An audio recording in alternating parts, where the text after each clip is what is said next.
Good morning. My name is Malcolm Clemens Young. I'm the Dean of Grace Cathedral here in San Francisco, California, and welcome to the spring forum season. We're so glad to be going. Author, professor, and priest Maggi Dawn is the author of two reflective guides to the church year, Beginnings and Endings, and What Happens in Between, daily Bible readings from Advent to Epiphany, and Giving It Up, daily Bible readings from Ash Wednesday to Easter Sunday. Our theme this year is resonance, the way meaning, wisdom, and experience echo across time, shaping how we live in the present. In her writing, Maggi invites us to listen for those echoes within the rhythms of the Christian calendar and the rhythms of our own lives. Our days are marked by countless beginnings and endings, births and deaths, new jobs, changing relationships, moves and transitions. And her work helps us to see how the great seasons of Advent and Epiphany continue to resonate within these ordinary moments. Many people are familiar with the idea of giving up something for Lent. Fewer know that the ancient discipline of fasting was shaped by deeper purposes, to remind us of our dependence on God, to draw us more deeply into prayer, to strengthen community, and to accompany Christ on his journey through the wilderness toward Jerusalem. These practices, rooted in centuries of faith, still speak powerfully in our lives today. So this morning, we will explore how Lent can become a season of a different kind of giving up, one that opens the door to spiritual transformation, and how the enduring wisdom of the Christian tradition continues to resonate through the human experience that unfolds between beginnings and endings, both large and small. Maggi, we're so delighted to have you here today. What a gift it is to have you on the West Coast. Thank you so much. Yeah, I think of you as being someone who really joins together the Church of England and the Church in the United States. There are not that many people who, are so comfortable in both settings. And I do feel like part of your work is as an ambassador and an interpreter. So thank you. I hadn't exactly thought of it like that, but in a way that's true. And I originally was ordained in the Church of England and then moved over here 15 years ago. And one of the things that I immediately found, of course I assumed it would be so easy to move to the United States because we speak the same language. Right. And I very rapidly discovered that I needed to learn, just those subtleties of culture and language that are the same and not the same. And absolutely loved getting to make my home here.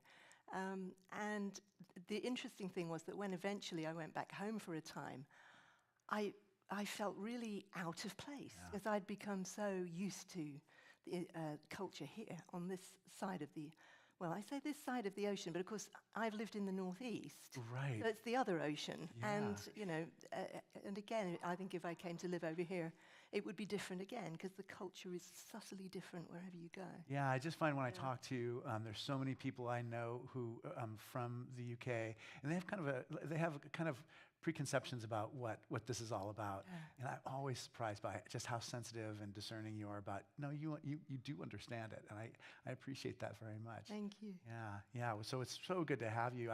I just, as I was reading Giving It Up, I was just thinking of you, as a young girl, and I wondered if you could talk a little bit about, what your experience of God was like in your kind of earliest memories, and how has that impression changed? Because a lot of what you write about in this book is our impressions about God. Yes, that's a really interesting question. I grew up in a family that I think, like a lot of people at the time, acknowledged church and went to church on Christmas Day because the music was nice, and the same on Easter because, the music was nice. And there's this sort of cultural touchstone thing. But it was not a family of practicing Christians at all. And so really my first encounter with faith as a daily or lifelong practice came when I went to high school. And I met a group of Christian girls who met in the lunchtime, and it was the middle of winter. These girls were a year or two older than me, and they were very nice to me. They were very kind, so that was nice. But also, they met indoors, and the only other option was to be outside at lunchtime, and I don't like the cold very much. So I thought, there's a bunch of kind girls there, and it's cold outside, and they're inviting me indoors. What's not to like? So I started to go to the Christian meeting, and just, little bit by little bit, I can't tell you. I'd love to have a conversion story, I really would. But somewhere in the 2 years between me starting to go to the meeting and some point a bit later on, if suddenly the penny dropped that I was in this thing now. And God was in my life in quite tangible ways. But I could never look back and go, that was the moment, because there wasn't a moment. You know, I almost think that in our Anglican culture, there are different ways of experiencing the divine. And I do think that there's some Christian cultures that do emphasize, like, if you haven't had that moment of being saved, then you're not saved. And it does create this expectation that, like, did I have that moment? Am I having that? What do I do to that moment for that moment? It's just like almost, or should I pretend that I've had that moment so I fit in? And I do appreciate like the Anglican approach of just saying, hey, we're in this for the long haul, and we're making small incremental improvements, and it'll have a cumulative effect over the course of our lives. But it's much less dramatic than you say that, all Damascus experience. Yeah, it would be a really cool story to tell, wouldn't it? That's exactly right. I was blind for 2 My weeks. story isn't cool, but it is real. Yeah. So during that time when you're meeting with the girls, like, what kind of books and films and other kinds of culture were influencing you? It was the Bible. Yeah, that's interesting. The Bible. Yeah. And so did the group of you read it together? Yeah, we did. We had people come and talk to us about it, and we were encouraged very much to read the Bible every day as a daily personal discipline, which I did try to do, and I made it maybe 3 times a week. You know, I wasn't too bad, but I wasn't that great. But I must say, I just began to develop a lifelong love of the Scriptures. And the more I read and the more I studied, the more I began to understand that the Bible it's not an instruction book, you know? And also, it's not just a book. It's actually a library of books, and all of them are different from each other. And I've spent so much of my life since then studying it. How does this book work? This one is a letter somebody wrote to somebody, and this one is a kind of a history, and this one is a bit of political propaganda. And, they're all rolled together. And in reading them, just to be able to listen through them, instead of just taking notes as to, those are my instructions for the day, but try and listen to hear through these marvelous pieces of literature and so on. Yeah, it's funny. I mean, now that I think of my own exposure to the Bible, I mean, reading books like yours. So we have the 4 day-by-day movement. So we have these little books with short reflections, and I remember reading the biblical readings and the reflection on it. As like a 14-year-old. And having that being my Lenten discipline. So it's exactly what you did with this was kind of what led to this deeper flowering of faith for me.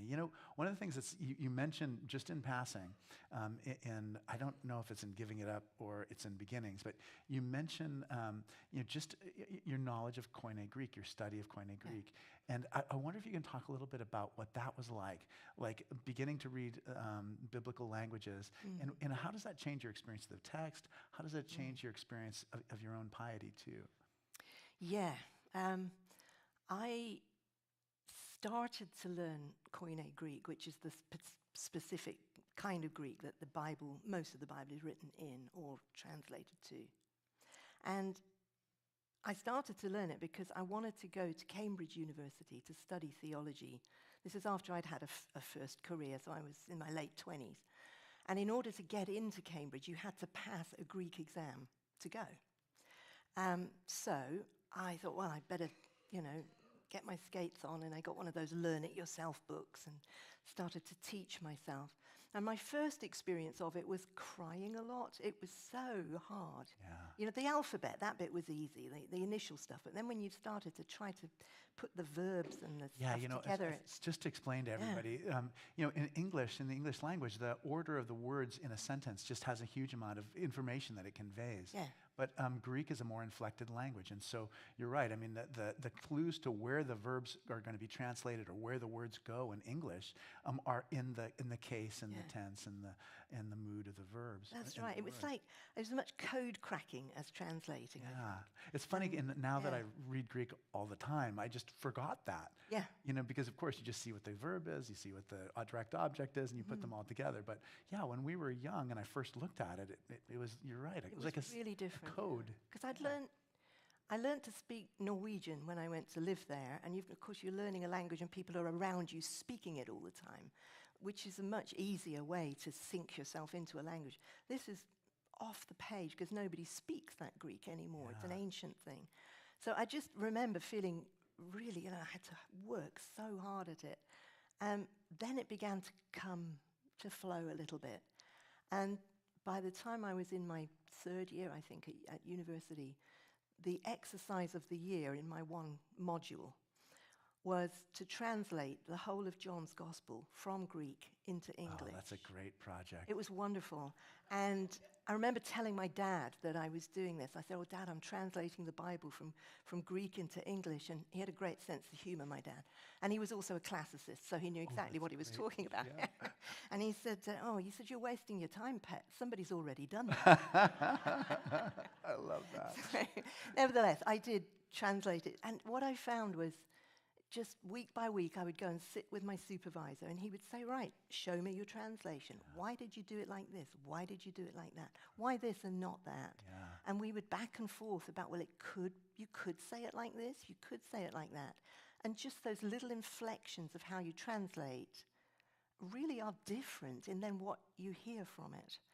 And I ended up, I was reading at the same time, and the theory at the time was that John's Gospel was very philosophical and very political, but that he wasn't very interested in stories. And as I was translating, I kept coming across these little bits where it said, and this happened at 12 o'clock. It was about noon. And then this was at 4 o'clock in the afternoon. And little details. And I thought, I think he's more interested in stories than people give him credit for. So I ended up thinking that John's Gospel really was kind of like a drama, a bit like one of those. And you know the bit that you always read at Christmas where it says, "In the beginning was the Word, and the Word was with God, and the Word was God," and it's like you're floating up in a drone somewhere, looking down, going, there's all of this going on down there, and then you go closer and closer and closer and closer, and then you're in the story. And it's like one of those movies, it's like San Francisco, 1959. The establishing shot. That one, Yeah, exactly. yeah. And so translating it, even though my dad was right, somebody had already done that, and, why bother? But translating it pushed me to really sift through phrase by phrase, word by word, and then also to stand back and go, well, what do I think this is about then? And I think that practice led me into the sort of thing that I do in the book, where instead of just accepting that, you read, say, the parable of the sower or the prodigal son, or these stories that are so familiar, I would read them and think, there's a little line there that nobody pays attention to. I wonder what that tells us. Right, I noticed that. And I keep wanting to come in the side door and see what else there is. Well, and one, not to spoil the book for you, but the prodigal son, most famous story, maybe one of the most famous stories in the Bible. Two brothers. One takes his inheritance and goes to the Middle Eastern equivalent of Las Vegas and comes back destitute. And the older brother is just looking at him, saying, and the father runs out to him and throws himself down, gives him his robes, gives himself the ring off his finger, and then the older brother won't come in to the party because he's so mad. And you were so right. I mean, the party is basically this older son's money. Like that's how we're spending your inheritance to welcome back this terrible son who went to Las Vegas. And what I loved about your conclusion was that it was both the father and the father is the one who's maybe overly generous. Why would the father give half the money to the son in the first place and then welcome? And you're right. It comes from just you take a few words, a little phrase, and that's the way that you develop it. But I love that one in particular. It gave me a lot of food for thought as I think of family dynamics and how we're connected and how we are jealous and how we depend on each other. Yeah. I always wanted to talk to you more about Samuel Taylor Coleridge. Oh. I know. Buckle up. I know, buckle up.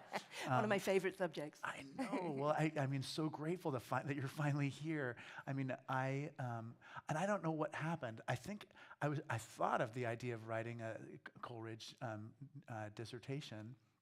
And then it's just like I got distracted and didn't do it, did another topic. But I wonder if you can talk a little bit about just romanticism. And Coleridge is a religious thinker. I think that he's underappreciated and has something to say to our time. Yes. Well, most people know him as a romantic poet. The guy who wrote The Ancient Mariner and Kubla Khan. And he was actually the son, the son of a clergyman and the youngest of 10 children. So his early life was very much based in the rectory or the vicarage. And he was prodigiously clever. He could read when he was 3, and he was wading through his father's library by the time he was 6. And he was just unusually and awkwardly clever. And having grown up in this very gracious Anglican setting, he then really began to doubt that this was a good thing, because he felt that the church held all of the power to itself. And rather than sharing the goodness of spirituality and learning with everybody, he felt that the clergy treated themselves as experts who guarded the knowledge like a bit of a secret. So for a time, he abandoned his Anglican faith and became a Unitarian. And because of that, the Unitarians sent him off to Germany, where he learned a whole new area of research into how you interpret the Bible. This was just at that point in history where geology and archaeology were becoming, discoveries were being made that had never been made before. And so he grew up in a world where people assumed that the Bible was the only thing that could tell us the earliest stuff we know. And then all around him, people like Charles Lyell, who was a predecessor to Charles Darwin, began to talk about the age of the earth as not just thousands of years, but millions of years, and then, amazingly old. And then archaeology was uncovering ancient texts that they realized were older than the Bible. And so the idea that the Bible was the one truth and the oldest truth and the only truth about the origins of everything suddenly became very insecure. And the churches in Germany, where this study was going on, got very anxious and kind of distanced themselves from the universities. Coleridge went to study there, and when he came back to England, he was determined that he was going to put together a way of thinking about this that said, look, you can explore any knowledge you like, and it doesn't threaten your faith. It might actually open it up in new ways. And if God is God, then God isn't going to be frightened by scary questions. And if, in fact, the earth is older than we thought it was, well, let's figure out how God was in that too. So he started to put together some writings on this. And so what's less known about him is this whole religious thought going on in the background. So he wrote about the church as a structure and a hierarchy. He wrote about the relationship between the church and the state, which is particularly interesting, actually, because the whole, church-state relationship in the United States was still evolving, even at the same time. And he was writing about how that works in England. And so he was a political thinker and a religious thinker. And as he wrote, you just had this feeling as well that he had this great sensibility for poetic language. And so what he wrote was beautiful. Yeah. And so I did write my dissertation on him.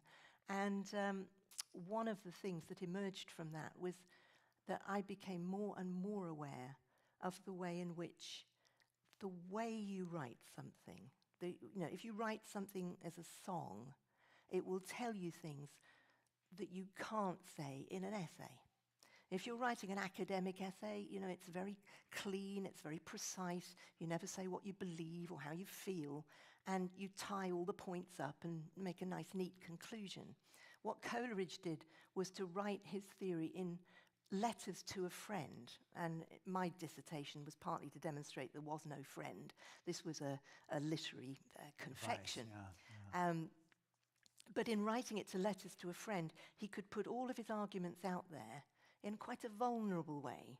So he wasn't sort of going, listen up, everybody, and I'm going to explain to you. He was just like, I'm writing to you, my friend, because I'm really worried about some of these things. Can I explain to you what I'm thinking through and get back to me and tell me what you think? And then as the reader, you just think, okay, I'll think about that. Oh, I'll read the next letter and see what else he's got to say.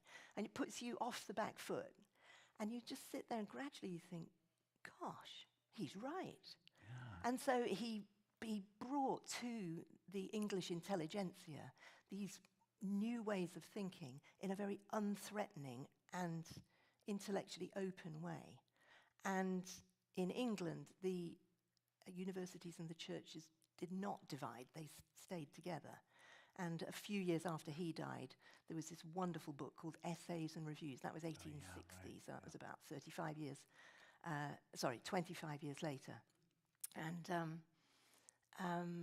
And it was very clear that the English church had absorbed these ideas gradually and said, yes, we can believe that the earth is old and that, evolution type things might have happened. That was still very much in its infancy, but the openness to all of that. I think of Friedrich Schleiermacher in Germany, and I wonder if you can talk a little bit about just like the connection of those two thinkers too, because there is a sense too of just the importance of feeling, religious feeling, like the affect as being an essential part of religious life. Exactly right, yes.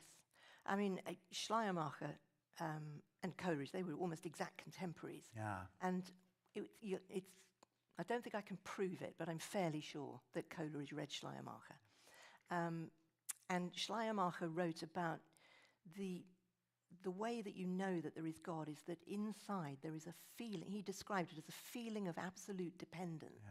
Yeah. In an earlier book, he called it a sense of absolute dependence. That's right. Yeah. And a sense and taste of the infinite. That's it. That's what it begins with. But then it becomes that sense of deep absolute down feeling that somehow there's something beyond me, something bigger than me, something slightly out there, which is not a doctrine that says you've got to believe that God is like this and tick the boxes and, fill in the gaps. Just this deep down, there's something more than me out there. And so Schleiermacher started with that. Coleridge, writing about the Bible, said, when I read the Bible, what I'm looking for is what finds me, whatever finds me. So rather than treating the Bible like an instruction book and a manual where you tick all the pieces of doctrine, he said, I read it and something inside me goes, yeah, that.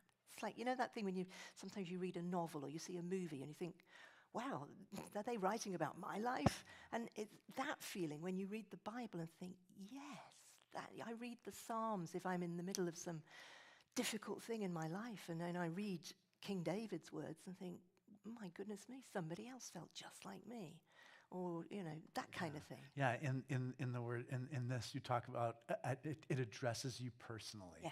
Yeah, and you're right. We do have that moment. We have moments of interacting with one another where we have that. We have that moment when we have experienced it in art, music, literature too. That's right, yeah. One of the things you mentioned here too is just like about misconceptions about God. That some of our work is to kind of overcome ideas about God that we already have, but that aren't right.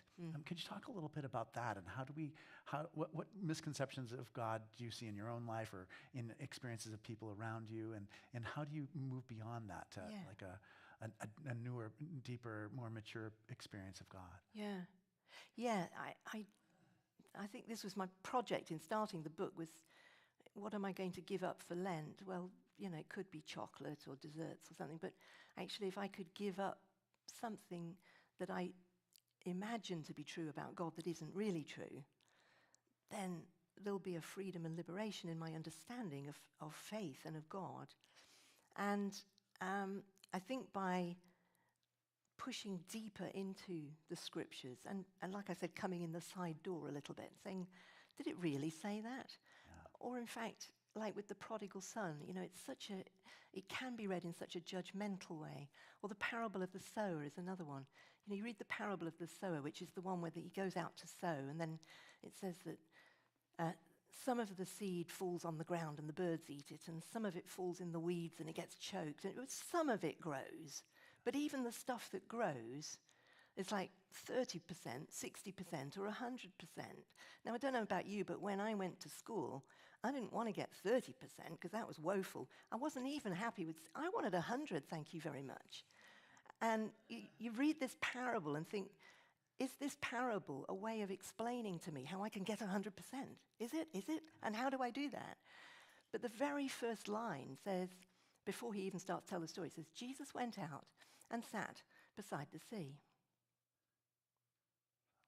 Now, everywhere else in the Gospels, it says Jesus went up the mountain to pray, or he went through and he started to heal people. He went here and he went there. But here it just says he went and sat beside the sea and did absolutely nothing. Yeah. And then the people came and said, come on, Jesus, give us one of your stories, or can you do us a miracle or something? So he stands up and tells them this story. And if you start with Jesus was doing nothing, and then you read this, some gets eaten, some doesn't grow, some gets 30, some gets 60. You think, hang on, what he's telling us here is there are certain things you just can't control. Yeah. So why don't you all just sit beside the sea for a while? Right. It's a completely different way of reading the story. Yeah. And for me, I think, when I found the faith, I went to church a lot and listened to some brilliant sermons. But there was a bit of a culture in the church that I'd found that was, you had to get it right. You really had to get it right. And I don't know, I think I began to feel that God was sitting there a bit like my exam grader and checking out whether I'd got everything right or not. And could I improve a little, thank you. And this idea that God might say, look, Maggie, it's okay. Why don't you just go sit by the seashore and watch the waves coming in? Because it's okay. Yeah. And do what you've got to do and do it as well as you can. Some of it will grow, some of it won't, and that's okay. Yeah. And that is a very much kinder God than I started out thinking about. And then another aspect of it was that I grew up thinking that God really was a big man in the sky, and that women, well, it was hard to be a woman. When I was a teenager, and even right through into my 30s, this is unbelievable to me, but the Church of England didn't ordain women until 1994. So that means there's no women in the Church of England who were ordained before me. No, that's right. That's how what we're talking about. Yeah. Yeah, that's amazing. So the idea that women might be fully, to have just as many options and opportunities, to have vision, and not just to be there to make life nice for the men of the world, but to actually have lives of our own, was something that I didn't see reflected in church at all. And I was the kind of girl I wasn't a girly girl. I wanted to play the guitar. And in the 1970s, that was what boys did. That wasn't a girl thing at all. But I really, really wanted to play the guitar, so I did. And I kept doing things that they weren't right. They weren't the right girly thing to do. And gradually, as I've lived with the Bible longer and longer, and scholarship has, caught up through those decades, to find that the Bible really doesn't say all that stuff. In fact, some of the shining examples of Christ's disciples were women. Right, exactly. And so for me, that's been massively liberating, just to think, gosh, God is a whole lot nicer than I first thought. It's wonderful. Well, I think about that often. I mean, Maggie, you may not think of yourself this way, but I mean, you are a kind of pioneer. I mean, you weren't the first class of people to get ordained, but you were not far away. And so when you entered the church, it still carried a lot of the weight of that misogyny. I mean, it'll never overcome all of it, but you really were part of revolutionizing the church. And I wonder if you can talk a little bit about just, women as scholars, women as preachers, women as bishops and deacons, just how women have changed the Church of England. How have you seen that? Like, how does it feel different In the United States, there used to be this kind of idea, the cardinal rector. We look up to this person. And it was about masculinity. It was so much built into that. And we just don't, it's different in the United States now. Like women have really changed the church in a wonderful way. But can you talk a little bit about that experience that you've had with the Church of England? Yeah. I mean, in terms of living it out, a lot of it's been an extraordinary struggle, actually, because you are constantly, even now, going against the flow. And in fact, I was asked to talk at a conference fairly recently for women in the clergy, where they wanted me to talk about, how do we fight this fight and engage with this battle and, beat down the doors and everything. And I went to talk to them and I said, there are things you can do in the culture where the culture is not living up to what it should be. But there are different options. And one is, yes, you can beat down the doors. Another is that you can quietly work away in the background, as a scholar or in political terms, just quietly changing the systems. And you need people inside doing that as well. But there's another possibility, which is that sometimes it's not your battle to fight. Yeah. And I think you have to figure out which of the battles is the right one for you to be fighting at the present moment. And there have been moments when I've beaten the doors down and determinedly stuck my heels in and said, I'm just going to do this, and people need to get used to it. There have been other moments where I've thought, if I'm not welcome here, well, I'll just go somewhere else where I am. And that lovely thing where Jesus was talking to his disciples, and he said, you go to a town, right, and they don't welcome you. He said, well, then just shake the dust off your shoes and go somewhere else. I always used to read that, maybe because I'd heard it preached, I don't know, but I formed the impression that this was, I'm shaking off the dust of my shoes, it's a judgment on you. Yeah. And I came back and read it again, I thought, oh, you know what, I'm shaking the dust off, it's like packing my case. Thanks very much, folks. I'm out of here because if you don't want me, I'll go somewhere else. And when I swore my oath in the Episcopal Church a few years ago, I'd gone through one of those moments where I'd banged my head against the door in England one more time and had the door shut in my face, very, in a very rude way, actually. And I thought, well, I could spend the next 10 years being furious about this and fighting and trying to, break the door down. On the other hand, I have friends on the other side of the Atlantic, and they're just like, we could use a theologian. Exactly. So the whole time you were talking, I'm like, we have a place for you right here. We're glad to have you. This is where you belong. Yeah. So I came back across the ocean and swore my oath in the Episcopal Church. And shake the dust, which doesn't just mean I'm off, but it also means don't carry it all with you, And sometimes I think you just need to say, where is there a space that I can do what I'm good at in God's name and not kill myself doing it? I don't need to die for the gospel. Somebody's already done that, Yeah. And so I think it's a mix of determination and integrity, but also a little bit of self-knowledge to say, when do I fight the battles?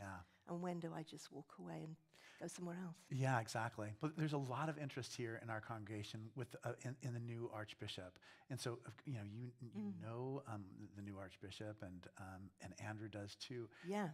What is she like as a person, and what is she facing, and what is this going to lead to, and how are people responding to it so far? That's a lot of questions, but the truth is I really don't know her very well at all. I have met her a few times. Andrew knows her quite well. Yeah. But there's a new book has just been published in England with Tim Wyatt is the main author, and then a bunch of others, where an assortment of British clergy and Anglican writers have written precisely about what they think she's facing. What I've seen is actually very starkly that sort of polarization of views once again, that there are people who are welcoming of her personally, but also very thrilled that it's a woman. Yeah. And then some others who are really vitriolic in their disagreement of her position, which I think is a terrible shame. I think my hope would be that she or anybody else in that kind of position as a bishop or a dean or whatever, an archbishop, I would hope that she's not just going to be judged on being the woman. Right. But let her be her. Yeah. Nobody judges you on how good you are as a dean because you're a man. Right. They judge you on you. Yeah. And, they see what you are good at and what you bring. I really hope that enough people will do that for her. Just say, she's a human being. She's got a particular set of skills and experience. Let's just let her be herself and do the job in her way. That would be much healthier, I think. Yeah, I agree. Margaret Miles was my teacher from Harvard Kennedy School, and I just think of the, like the way that she opened our eyes to the role of women in the history of Christianity, the importance of the body, the physical body. I mean, so her interests in Augustine, etc., were shaped by her experience as a woman, and it gave her an insight into some of these texts that we just hadn't had because they'd always been interpreted by men, and we heard the men's interpretations. And you're right. I can imagine the Archbishop having that element, like it's going to be her, but and her personality, her uniqueness, and her skills, but also maybe seeing things in a different way because her lived memory as a girl, there weren't women who were priests or ordained. No, right. Yeah. I'd say one of the things that I've thought about more in my academic teaching is that when people read women who write theology or women who interpret the Bible, there's a tendency to say that this is feminist theology or it's women's theology, somehow in the imagination that this is by women for women.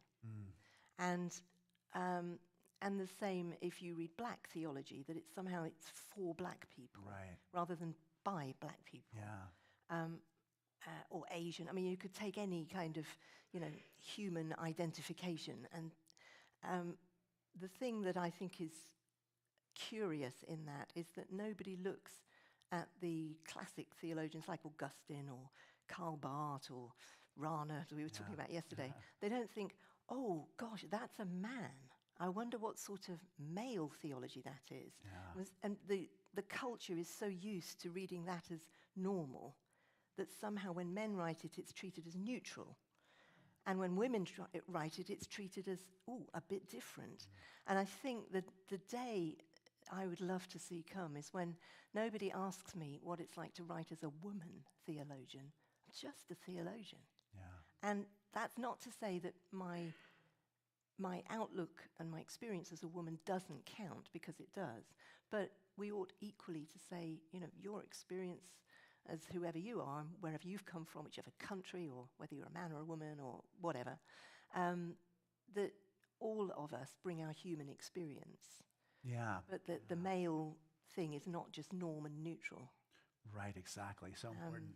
So one of our traditions that we have on the forum is we take questions from our audience. So there are little note cards, and people write their questions. So they may have some interesting questions. Yeah. But I did want to talk a little bit about that period of your life before you were ordained, when you were writing songs. And I wonder if you can just talk about what that was like, and what is it like to write a song, and what did you have to learn in order to do that?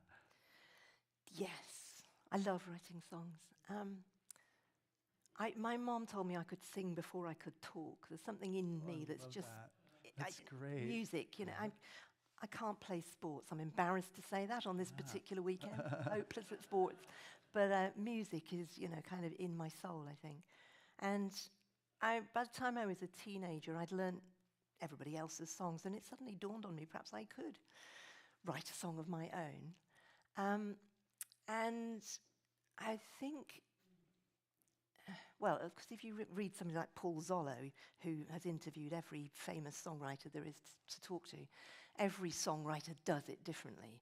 But the marriage between rhythm and lyric and melody and harmony and all those different elements, I think there's something about writing a song that's not just writing lyrics and then putting music. And the meaning of a song is not just the lyrics. The meaning is the whole song. And I think that was one of the reasons I ended up wanting to ask the questions I did about Coleridge in his writing, that the way that you write something is what it means. Yeah. And I couldn't count the number of times I've heard people say, quote a song from a pulpit or something, and they quote the lyrics as if that's what the song means. But if you don't hear the song in your head, you don't know how it feels. And you also, writing a song includes leaving gaps, just like with poetry. Right. You don't put everything in a song. You leave little spaces for it to breathe. And then you put repeats in. Now, the repeats are not an accident. You don't just repeat something because you've got space to fill. Right. You repeat it because the weight sits there. What I learned writing songs professionally was that you'd bring your song to the studio, and it was usually, well, you might think it was finished. Then you'd bring it to the studio and begin to, tease the whole thing out. And you'd find that somebody would say, no, verse 3 just really doesn't work. It just doesn't, it's not sitting right. Yeah. So take it away and rehash that. And by the time it came to be recorded, you might find that verse 3 had turned into the bridge. Right. Or that the last 2 lines, suddenly that was the chorus. Yeah. And so you'd then reshape all of the bits and pieces and you'd leave a verse out. And then suddenly there's a gap and you write another little bit. Right. And I spent countless hours as a producer with other writers, where I would be the person, they would say, here's my song, and I would be the person who'd go, oh, I'm sorry, verse 2 isn't working. So it was this very collaborative process. Yeah. And that's not to say I didn't write the songs, but you write it up to a certain point, and then you start to hear what people are hearing. I think for me the most interesting is that marriage of music and lyric. That the lyric is not a song without the music. Yeah, I wondered if that has affected you as a preacher. Yeah, exactly. Definitely. Yeah, so you putting things together as the same. When I write sermons, I write down what it is I'm trying to say, and then I try to find a phrase that just rings right, that sounds nice as it comes out of your mouth. And if you get a phrase that sounds just right, people remember it all day. And then when I've got those phrases in the right place, then I learn my sermon. Because I would never go on stage as a singer and take my script with me. Right. So I learn my sermons. And then I take crib notes, because, a sermon's like 10 minutes. That's quite long. But the key phrases, the songline phrases, I've always got those in my head and say them right. And I practice them out loud. There's a poet in England, was a poet in England called Basil Bunting. And people used to write to him, and he was a brilliant poet and a teacher. And they used to write to him and say, how do I become a better writer? And he had these 8 little dictums that he would say, but the top one was, write out loud. And when I write sermons, I write them out loud. I say it. Does it sound right? And does it ring in the ear? Because it's an out loud speech. It's not an essay that you then read out. Yeah, I sometimes write sentences that you can't speak. Yes, I can't believe it. But yeah. And then you soften them up and you think, how could I say that better? That's right. Yeah, and I think part of it is just the imagination of being able to imagine what people can hear and how people respond to those certain things. Yeah, it's rhythm partly. Yeah. A good line, it comes out of your mouth easily, like you said. It's not all, but it just flows so beautifully. But it's when you've got a line where the line of the line of language has a rhythm, then you hear it, it sounds right, and you remember it all day long. Yeah. And if you're going to preach a sermon, you really want people to remember at least a line. I know it. So we have some questions from our audience, and here's the first of these. What do you think of Patti Smith's "Jesus died for somebody's sins, but not mine"? Oh, That's a great question. That is a fabulous question. I don't know what she meant.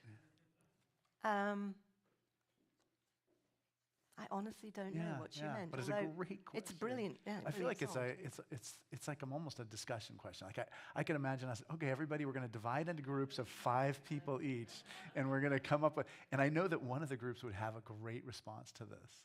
But I do think that it rings into that thing of what kind of God do we imagine is behind this? Yeah, exactly. And if you hear that Jesus died for your sins, and you have an image of God who is judgmental and harsh, and you think, how dare he? Yeah. I could understand that. Well, yeah, and even worse, imagine, this is somebody who thinks they really know what reality is, and they're telling you about how you're sinful, even though you may not think you're sinful, and that you need something that you know all about, and that you've experienced yourself. So there's that element, too. And you could, I suppose, read it as, well, I never asked him to die, so don't blackmail me with that. Yeah. So there's all those, if you're not in the story, and you just see it from a distance, I can imagine. I think all of us for our homework today are going to listen to Patty Smith. Yes, please Jesus do. died for our sins, and we're going to listen to it on YouTube, and we'll have our. And hey, if you get the answer to this question, then email me, because I would definitely. Yeah, there's a sermon right there. Oh my gosh, completely Ash Wednesday. Okay, so here's a question: how a Lenten give up or fast is a coming preparation or honor to find biblical truth, Christ in all, or just a respective sacrifice to find virtue in God as Christians? Which virtue, which passion, which passage, which sacrament? Right.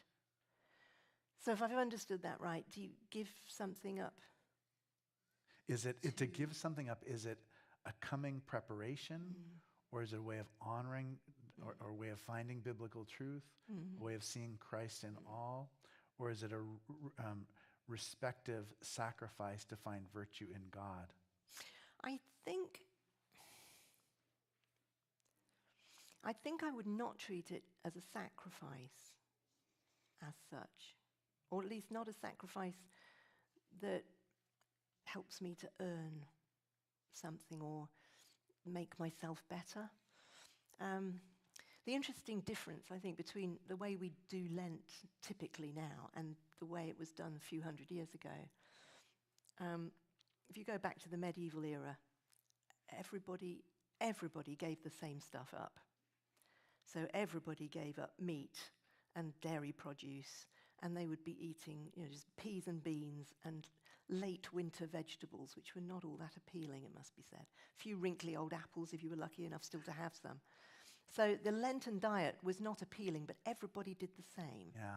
So for one thing, this is a community fast, not just me, my little, project. But the other thing is that you weren't giving up luxuries, you were giving up staples. And I think the practice of saying, well, what are you going to give up for Lent? Oh, I'm going to give up chocolate and desserts. And the backstory to that might be, well, summer's coming and I need to lose a few pounds before I put my swimsuit on.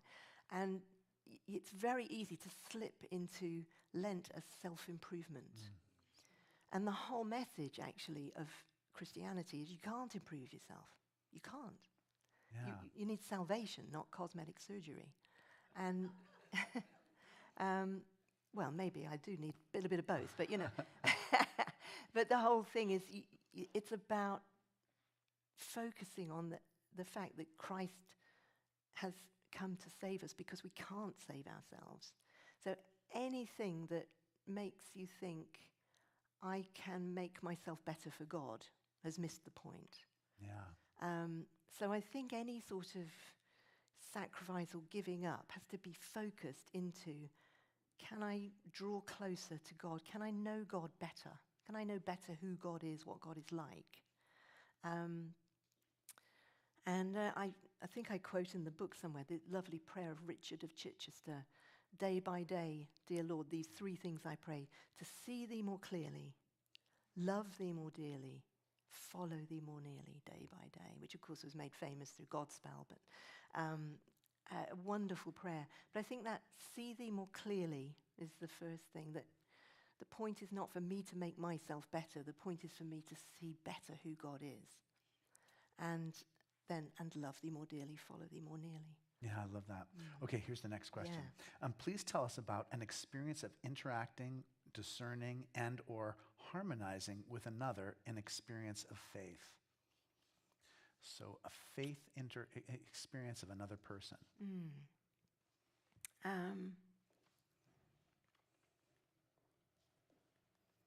So what immediately comes to mind is when my son was about 14 years old, he told me that he didn't want to believe in God anymore. So I said, well, this is your choice. You know the whole thing. You're a preacher's kid, so, you have to work this out for yourself. And I'm not going to force you because it needs to be your faith, not mine, and you shouldn't do it just because it's my faith. But then the local church down the road, this was in New Haven in Connecticut, and the church down the road put on confirmation classes.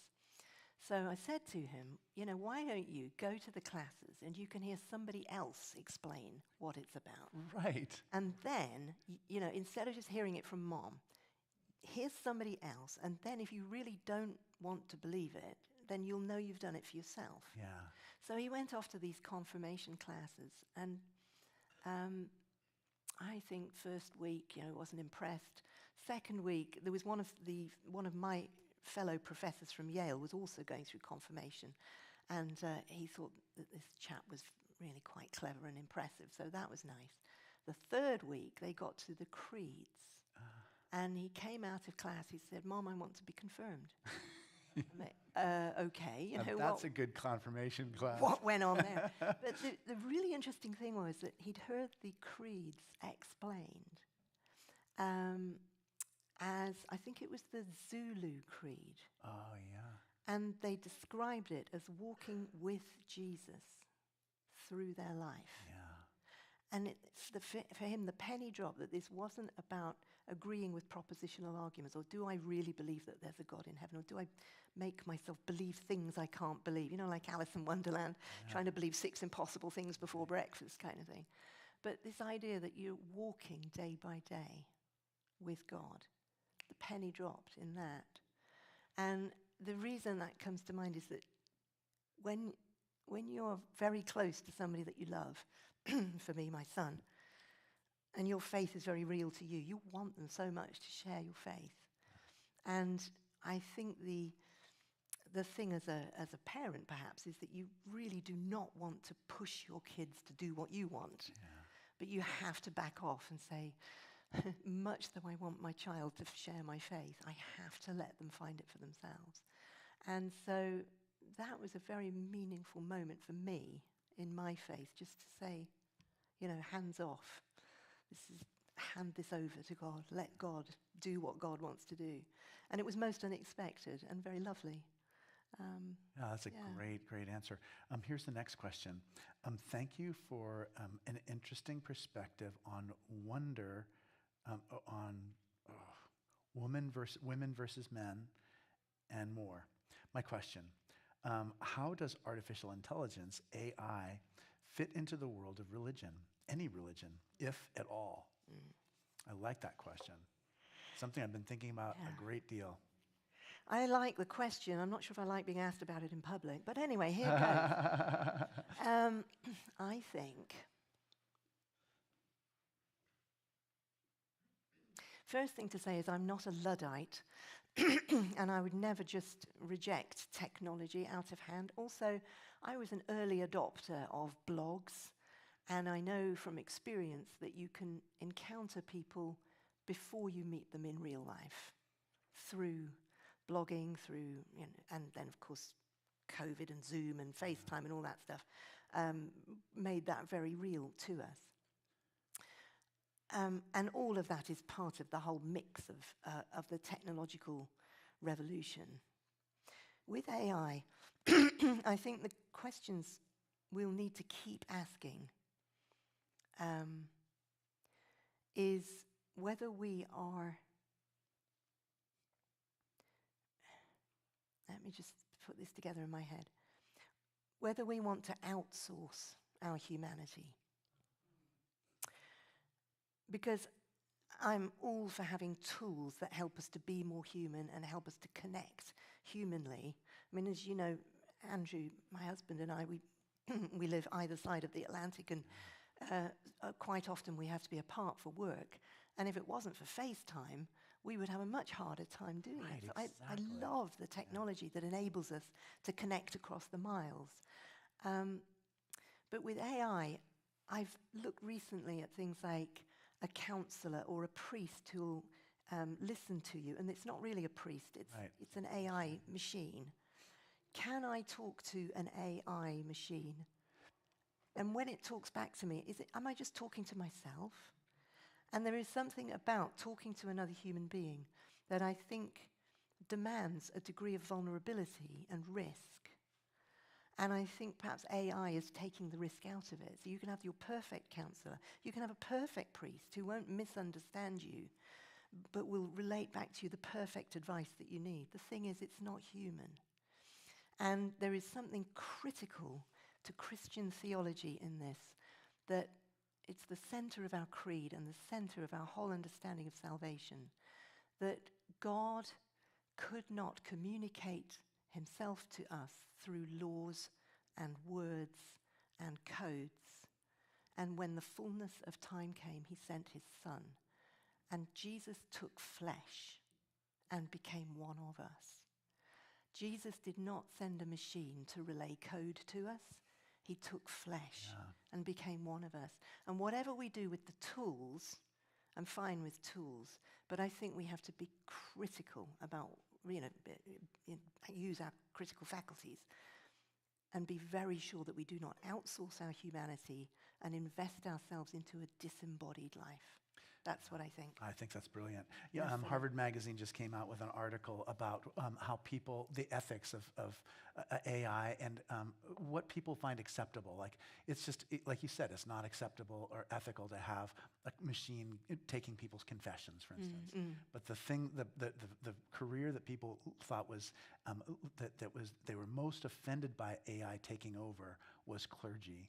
And the thing that they felt most comfortable with AI taking over is like file clerk. Yeah. If the file clerk's work is See that. replaced by an AI, that's okay. But for them, clergy, that was not acceptable. Yeah. I do like that, about the importance of being made in the image of God and how we care for one another, and how this may be another way that we dehumanize one another, that we don't treat each other with full dignity. Yeah, I agree. Yeah. Well, I just can't believe it. I just blinked my eyes and the time went so quickly. I have so many more questions on my list. One thing I need to do, though, first is to apologize. So we ordered copies of these two copies of Maggie's books. So this is the winter book, the Advent Epiphany book, and this is the Lent to Easter book. And they're not arriving until Wednesday.